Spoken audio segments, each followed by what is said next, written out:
what if, and this is something that we see for a lot of athletes when they come to us, they've tried the private lessons, they've literally tried everything. They've stopped, they've taken breaks, they've done more practicing, they've gotten an air track, they've bought new equipment, they've changed gyms and coaches, and like there's so many approaches to overcoming mental blocks. And a lot of athletes come to us when they have exhausted their resources and nothing is working. And so a lot of times, unfortunately, they've gotten to this place where they're kind of ready to give up. Like something has to change. So Mhm. when an athlete is in that situation where maybe they've given up on overcoming it, or they don't believe that they can overcome it. It's bigger than them. What would you say to that athlete, or how would you handle that? Well, I think the first thing them asking that question or even watching this video shows that they're not at that point, meaning that there is hope that they are still interested. They just don't know what else they can do. So that's the good part is like, I don't think they're at that point if they're still doing their research. So it really comes down to like, how ready are you to make a change? And it's not going to be like a light switch where it's like, oh, turn the light on. That makes sense. Got it. We're good to go. But it's about like actually continuously being in charge of what you're thinking about and making that change in your mindset, because that's where you're going to see change in your sport and in your performance. But if you're able to take that step out of your comfort zone and your mindset, that's when you can follow it with physical things that you're doing. But it's more or less like you try different things, and there probably a lot of them are physical things like changing the environment, changing where you're being, who's coaching you, what you're doing, what surface.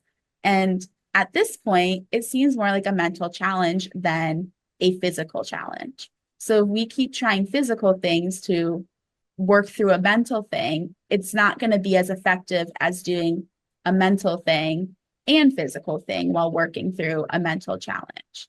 So trying to figure out like how can you make yourself a little bit uncomfortable while taking a step in the right direction and realizing, am I committed enough to make this change? Because it's never a band-aid fix or a magical pill that solves your problems.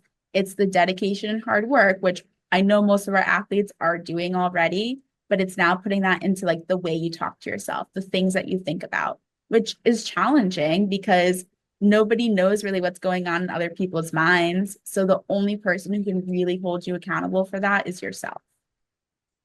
Yeah, absolutely. I love that. So you're not magic. No. Unfortunately, I wish every day I'm like, oh, if I could just like, wave a wand or like say a spell or do whatever and make this go away for our athletes, we absolutely would. But it does take consistency. And the athletes who are successful and that overcome it, they're the ones willing to make the change, just like you said. They're committed to doing something new and different. And it might not be the cool thing, right? Like a lot of athletes haven't even heard of mental coaching. And so it's not like everybody in the gym is doing this. And so they need to jump on board. It's like this is your opportunity to step out and kind of start being a leader of your own path and your own journey, like taking ownership of it for the very first time for a lot of our athletes and kind Mhm. of setting that. And we've seen where our athletes they see success and they love what they're doing once they put in the work, and then they have friends and they have teammates that are curious, and other parents, it's like, what are you doing different? Like they're so confident, they're so joyful, they're tumblings back, all the things. And so I think it's really cool to see how when you actually commit to doing the work and making the change, how much difference it can make. It's really cool. For sure.